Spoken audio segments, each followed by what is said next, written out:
កិនភាសូមគោរពអាយដាមគណៈវិក្កាមិនសូមគោរពអង្គវេទិកាទាំងមូលហើយសូមគោរពអាយដាមរដ្ឋាភិបាលអាយដាមលោកជំទាវលោកស្រីនិងសិស្សនិស្សិតទាំងអស់ប្រធានបទរបស់ខ្ញុំនៅថ្ងៃនេះគឺនិយាយអំពីកម្ពុជាចិនភាពជាដៃគូសម្រាប់វិបលភាពរួមតែក្នុងនោះខ្ញុំផ្ដោតទៅលើចំណុច3សំខាន់គឺលើកឡើងពីសមិទ្ធផលនៃទំនាក់ទំនងរវាងប្រទេសទាំងពីរបញ្ហាប្រឈមនិងការរិះគន់ទៅលើទំនាក់ទំនងនោះនិងចំណុចចុងក្រោយគឺការរបស់ប្រចាំប្រទេសទៅលើទំនាក់ទំនងរវាងប្រទេសទាំងពីរយើងឃើញថាប្រទេសចិននិងកម្ពុជាជាប្រទេសជិតខាងល្អដែលមានទំនាក់ទំនងប្រវត្តិសាស្ត្រនិងស្អិតល្មួតជាយូរអង្វែងមកហើយតាមពិតទំនាក់ទំនងនេះមិនស៊ីមេត្រីនឹងគ្នាតតែសោះដោយសារតែទំហំអធិបតេយ្យនិងអំណាចខាងសេដ្ឋកិច្ចរបស់ចិនធំពេកប៉ុន្តែពេលវេលាបានពិសោធន៍ឲ្យឃើញថាទំនាក់ទំនងមិត្តភាពកម្ពុជាចិនតែងតែឈរនៅលើគោលការណ៍ស្មើភាពស្មើសិទ្ធិដោយគោរពអធិបតេយ្យផ្ដល់ប្រយោជន៍ទៅវិញទៅមកនិងជួយទុកទរៈគ្នាជាយូរមកហើយយើងទទួលស្គាល់ថានៅក្នុងទំនាក់ទំនងនេះកម្ពុជាទទួលបានផលប្រយោជន៍មិនតិចទេពីប្រទេសចិនជាបឋមប្រយោជន៍សេដ្ឋកិច្ចគឺជាជំនួយតែម្ដងទាំងជំនួយអត់សំណងទាំងកម្ចីមានការប្រាក់ទាប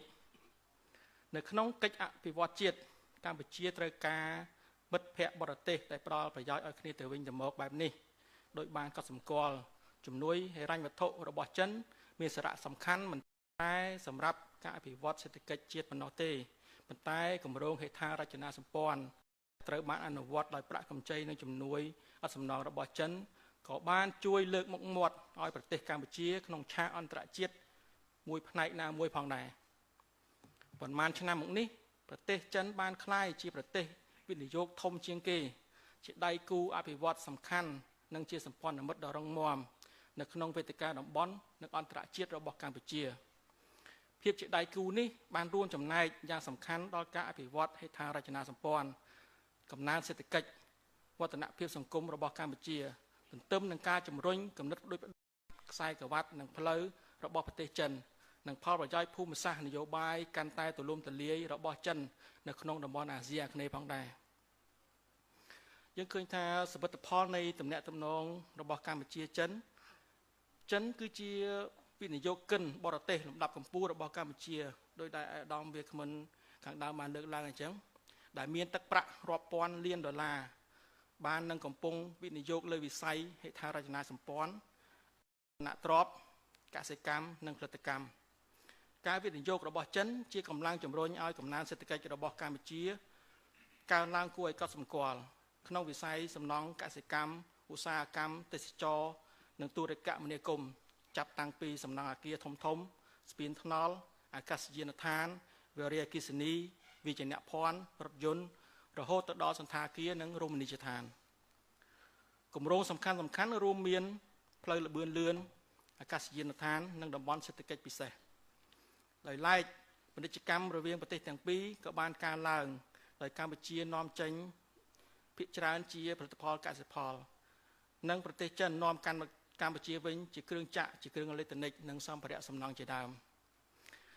ហើយស្ថិតក្រោមគំនិតដោយផ្ដើមខ្សែក្រវ៉ាត់និងផ្លូវប្រទេសចិនបានផ្ដល់មូលនិធិនិងសាងសង់ហេដ្ឋារចនាសម្ព័ន្ធសំខាន់រួមទាំងផ្លូវថ្នល់ស្ពាននិងរោងចក្រវារីអគ្គិសនីដែលជំរុញការតភ្ជាប់និងលើកកម្ពស់សមត្ថភាពថាមពលរបស់កម្ពុជាលើសពីនេះជំនួយឥតសំណងនិងកម្ចីសម្បត្តិរបស់ចិនក៏បានជួយដល់មន្ទីរពេទ្យសាលារៀនអគាររដ្ឋាភិបាលនិងសេវាសាធារណៈផងដែរដោយឡែកកម្ពុជាក៏បានគ្រប់គ្រងយ៉ាងខ្ជាប់ខ្ជួននៅគោលនយោបាយចំហរបស់ចិនលើបញ្ហារួមមានគោលនយោបាយចិនតែមួយនិងការជជែកពិភាក្សាអំពីសិទ្ធិមនុស្សនៅក្នុងអង្គការសហប្រជាជាតិជាដើមចិនក៏ដូចគ្នាបានគ្រប់គ្រងកម្ពុជាក្នុងវេទិកាតំបន់ជាពិសេសអាស៊ានក៏ដូចជាការការពារពីការរិះគន់របស់លោកខាងលិចជុំវិញបញ្ហាអភិបាលកិច្ចនិងសិទ្ធិមនុស្សផងដែរកម្ពុជាជាស្ពានរបស់ប្រទេសចិន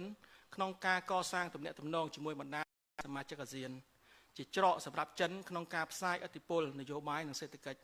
ព្រោះថាអាស៊ានជាទីផ្សារសេដ្ឋកិច្ចនិងជាតំបន់ភូមិសាស្ត្រនយោបាយដ៏សំខាន់នៃនយោបាយការបរទេសរបស់ចិនចំពោះកិច្ចសហប្រតិបត្តិការយោធារួមមានកម្មវិធីបណ្ដុះបណ្ដាលនិងសម្ពយុទ្ធរួមគ្នាដែលធ្វើឡើងជាទៀងទាត់លើសពីនោះប្រទេសចិនក៏បានជួយកម្ពុជាក្នុងការធ្វើឲ្យប្រសើរឡើងនៅមូលដ្ឋានកងទ័ពជើងទឹករបស់កម្ពុជាផងដែរក្រៅពីទំនាក់ទំនងខាងសេដ្ឋកិច្ចនិងនយោបាយទំនាក់ទំនងរវាងប្រជាជននិងប្រជាជនក៏ត្រូវបានយកចិត្តទុកដាក់ជាក់ស្ដែងកាលឆ្នាំ2024ភាគីទាំងពីរបានប្រកាសពីឆ្នាំនៃការផ្លាស់ប្ដូរប្រជាជននិងប្រជាជនរវាងចិនកម្ពុជាដែលជាការបង្កើនការផ្លាស់ប្ដូរវប្បធម៌ទេសចរនិងកិច្ចសហប្រតិបត្តិការអប់រំដែលនឹងពង្រឹងចំណងមិត្តភាពរវាងប្រជាជនកម្ពុជានិងចិនឲ្យកាន់តែស្អិតល្មួតទន្ទឹមនឹងនោះក៏មានបញ្ហាប្រឈមនឹងការរិះគន់មួយចំនួនផងដែរទៅលើទំនាក់ទំនងនៃប្រទេសទាំងពីរនៅក្នុងនោះយើងឃើញមានសេចក្តីបារម្ភថាវត្តមាននៃទំនាក់ទំនងខាងសេដ្ឋកិច្ចដ៏ធំរបស់ប្រទេសចិនជាមួយកម្ពុជាអាចមានបញ្ហាជាច្រើនដោយមានការព្រួយបារម្ភទៅលើកិច្ចព្រមព្រៀងនានឹងកង្វះដំណាភាពនៅក្នុងកិច្ចទំនាក់ទំនងនយោបាយសេដ្ឋកិច្ចបែបពោះលេបកង្កែបបែបពោះលេបកណ្ដុរដោយដែលឈ្មួញចិនក៏ដូចជាក្រុមហ៊ុនចិនដែលបានចូលទៅវិនិយោគនៅបណ្ដាប្រទេសផ្សេងៗដោយតាមរបាយការណ៍ថាមានប្រទេសជាច្រើនស្ថិតនៅក្នុងអន្ទាក់បំណុលរបស់ចិនដូចគ្នាដែរអន្ទាក់បំណុលនេះក៏អាចនឹងកើតឡើងចំពោះកម្ពុជាដែរបើជំនួយឬកម្ចីដែលទទួលបាននោះមិនត្រូវបានអនុវត្តប្រកបដោយប្រសិទ្ធភាពលើសពីនេះទំនាក់ទំនងបែបអ្នកឲ្យនិងអ្នកទទួលបានចាប់ផ្ដើមលេចចេញនៅលក្ខណៈ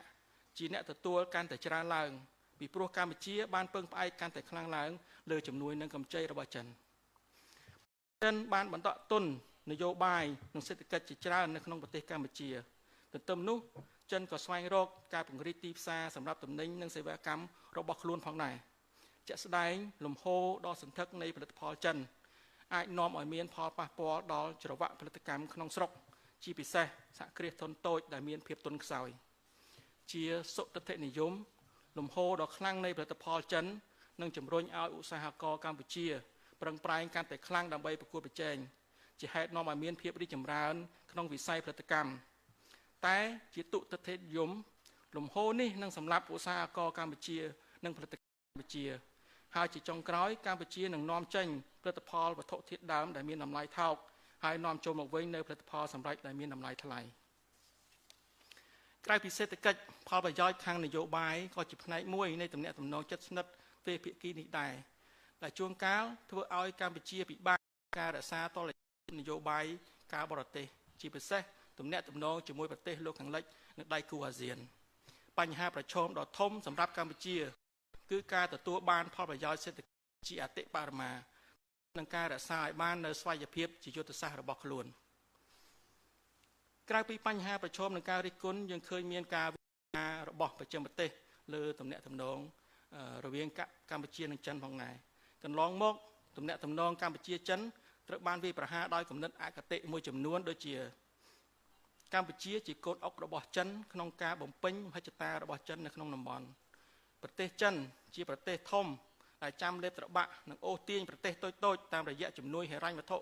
ដែលចុងក្រោយក្លាយជាអន្ទាក់បំណុលកម្ពុជាជាជំរកឋានសួគ៌សម្រាប់ឈ្មួញទុច្ចរិតចិនការវិនិយោគរបស់ចិននៅកម្ពុជាជាពិសេសក្នុងវិស័យកសិកម្មនិងរ៉ែបានធ្វើឲ្យកើតមានបញ្ហាបរិស្ថានដោយគម្រោងទាំងនេះនាំទៅដល់ការកាប់បំផ្លាញព្រៃឈើការបាត់បង់ជីវៈចម្រុះនិងការបំពុលដែលជះឥទ្ធិពលអវិជ្ជមានដល់សហគមន៍មូលដ្ឋាននិងប្រព័ន្ធអេកូឡូស៊ីការហូរចូលនៃពលករនិងធុរកិច្ចចិនមកក្នុងប្រទេសកម្ពុជាបាននាំឲ្យមានភាពតានតឹងជាមួយសហគមន៍មូលដ្ឋានដូចជាការភ័យខ្លាចនៃការប្រកួតប្រជែងការងារនិងការប៉ះទង្គិចខាងវប្បធម៌ជាដើមទំនាក់ទំនងរឹងមាំរវាងចិននិងកម្ពុជាជាការគំរាមកំហែងដល់ប្រទេសជិតខាងដែលនាំឲ្យមានភាពតានតឹងក្នុងតំបន់កើនឡើងលំហូរវិនិយោគចិនពាក់ព័ន្ធនឹងអំពើពុករលួយនិងកង្វះខាតដំណាភាពអភិបាលកិច្ចជាដើមប៉ុន្តែទាំងអស់នេះគ្រាន់តែជាការយល់ឃើញដោយមិនបានស្វែងយល់ស៊ីជម្រៅអ្វីឡើយជាធម្មតាទំនាក់ទំនងតែងមានផលប្រយោជន៍ទៅវិញទៅមកជាក់ស្ដែងការវិនិយោគរបស់ចិនបានរួមចំណែកយ៉ាងសំខាន់ដល់ សេដ្ឋកិច្ចកម្ពុជាជាអ្វីដែលមិនអាចប្រកែកបានដូចជាគម្រោងហេដ្ឋារចនាសម្ព័ន្ធដែលផ្ដល់ដោយប្រទេសចិនបានធ្វើឲ្យប្រសើរឡើងនៅការដឹកជញ្ជូនធម្មពលនិងទំនាក់ទំនងជំរុញពាណិជ្ជកម្មនិងលើកកម្ពស់ការអភិវឌ្ឍសេដ្ឋកិច្ចទាំងមូលហើយក៏បានបង្កើតការងារដល់ប្រជាជនកម្ពុជាជាពិសេសក្នុងវិស័យសំណង់ផលិតកម្មនិងសេវាកម្មលើសពីនេះគម្រោងវិនិយោគមួយចំនួនដែលផ្ដល់មូលនិធិដល់ប្រទេសចិនផ្ដោតលើការថែទាំសុខភាពអប់រំនិងការផ្ទេរបច្ចេកវិទ្យាដែលអាចផ្ដល់អត្ថប្រយោជន៍រយៈវែងសម្រាប់ធនធានមនុស្សនិងការអភិវឌ្ឍជារួមរបស់កម្ពុជាផងដែរយ៉ាងណាក៏ដោយការពង្រឹងទំនាក់ទំនងជាមួយប្រទេសចិនអាចជួយសម្រួលដល់ការធ្វើសមាហរណកម្មរបស់កម្ពុជានៅក្នុងក្របខ័ណ្ឌសេដ្ឋកិច្ចឲ្យអាចបង្កើនទំនាក់ទំនងពាណិជ្ជកម្មនិងជំរុញកិច្ចសហប្រតិបត្តិការក្នុងតំបន់ហើយតាមរយៈការផ្ដល់មូលនិធិរបស់ចិនដល់ការលើកកម្ពស់ហេដ្ឋារចនាសម្ព័ន្ធដែលជាកត្តាសំខាន់សម្រាប់ការតភ្ជាប់កម្ពុជាជាមួយនឹងទីផ្សារក្នុងតំបន់ដែលជួយសម្រួលដល់ធុរកិច្ចនិងការវិនិយោគពីប្រភពផ្សេងៗមិនត្រឹមតែប្រទេសចិនតែប៉ុណ្ណោះទេរីឯការផ្លាស់ប្ដូរវប្បធម៌រវាងកម្ពុជានិងចិនជំរុញឲ្យមានការយោគយល់និងការសហការគ្នាក្នុងវិស័យផ្សេងៗរួមទាំងទេសចរនិងការអប់រំផងដែរកម្ពុជាមានសិទ្ធិជ្រើសរើសដៃគូរបស់កម្ពុជាមានអធិបតេយ្យភាពនិងមានសេរីភាពក្នុងការធ្វើសេដ្ឋកិច្ចជាមួយចិនដោយប្រទេសចិនផ្ដល់ឲ្យកម្ពុជានៅតុល្យភាពចំពោះឥទ្ធិពលរបស់លោកខាងលិចកម្ពុជាមិនគួរត្រូវបានគៀបសង្កត់ឲ្យប្រកាន់យកគំរូនយោបាយណាមួយដែលមិនសមស្របនឹងវប្បធម៌និងគោលនយោបាយរបស់ខ្លួននោះឡើយជាចុងបញ្ចប់យើងឃើញថានៅក្នុងស្ថានភាពភូមិសាស្ត្រនយោបាយកំពុងមានការប្រែប្រួលខ្លាំងសប្តាហ៍ថ្ងៃនេះហាក់បង្ហាញអំពីការធ្លាក់ចុះនៃកិច្ចសហប្រតិបត្តិការប្រទេសទាំងធំកណ្ដាលនិងតូចបានងាកទៅរកនយោបាយគាំពៀនិយមជាជាងសហការនិយមជាពិសេសប្រទេសតូចៗកំពុងត្រូវបានបង្ខំឲ្យជ្រើសខាងទាំងដែលមិនមែនជាជំរើសល្អសម្រាប់ខ្លួនពីព្រោះសម្រាប់ប្រទេសតូចៗការរីកចម្រើនខាងសេដ្ឋកិច្ចការលើកកម្ពស់ស្តង់ដារជីវភាពប្រជាជនការកាត់បន្ថយភាពក្រីក្រការលើកកម្ពស់ប្រព័ន្ធហេដ្ឋារចនាសម្ព័ន្ធគឺជាភាពចាំបាច់ដែលមិនអាចខ្វះបានកម្ពុជាជាប្រទេសក្នុងចំណោមនោះថ្ងៃនេះជាថ្ងៃដែលការដាក់ចេញអត្រាពន្ធថ្មីរបស់សហរដ្ឋអាមេរិកលើកម្ពុជាចូលចតរមានក៏ដូចជាប្រទេសចិននិងបណ្ដាប្រទេសផ្សេងៗទៀតផងដែរអត្រាពន្ធនេះចង់មិនចង់មិនច្រើនក៏តិចកម្ពុជាក៏ដូចប្រទេសចិននឹងរងផលប៉ះពាល់ដោយជៀសមិនរួចដូច្នេះជាងពេលណាទាំងអស់ទស្សនវិជ្ជាកម្ពុជាចិនរឹតតែចាំបាច់ត្រូវតែរួមដៃគ្នាដើម្បីពុះពៀស្ថានភាពដ៏លំបាកជាមួយគ្នាយើងធ្លាប់រួមដៃគ្នាឆ្លងកាត់ទុក្ខលំបាកដ៏ធំម្ដងហើយកាលពីជំងឺរាតត្បាត COVID-19 ដែលកើតពីធម្មជាតិម្ដងនេះយើងរួមដៃគ្នា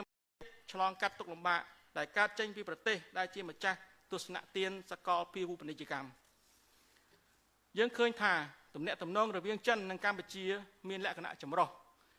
ភាពជាដៃគូដៃថែបនិងក្របខ័ណ្ឌកិច្ចសហប្រតិបត្តិការបងពេជ្របង្ហាញពីអត្ថប្រយោជន៍ឱកាសនិងសក្តានុពលជាច្រើនចេញពីភាពជាដៃគូនេះ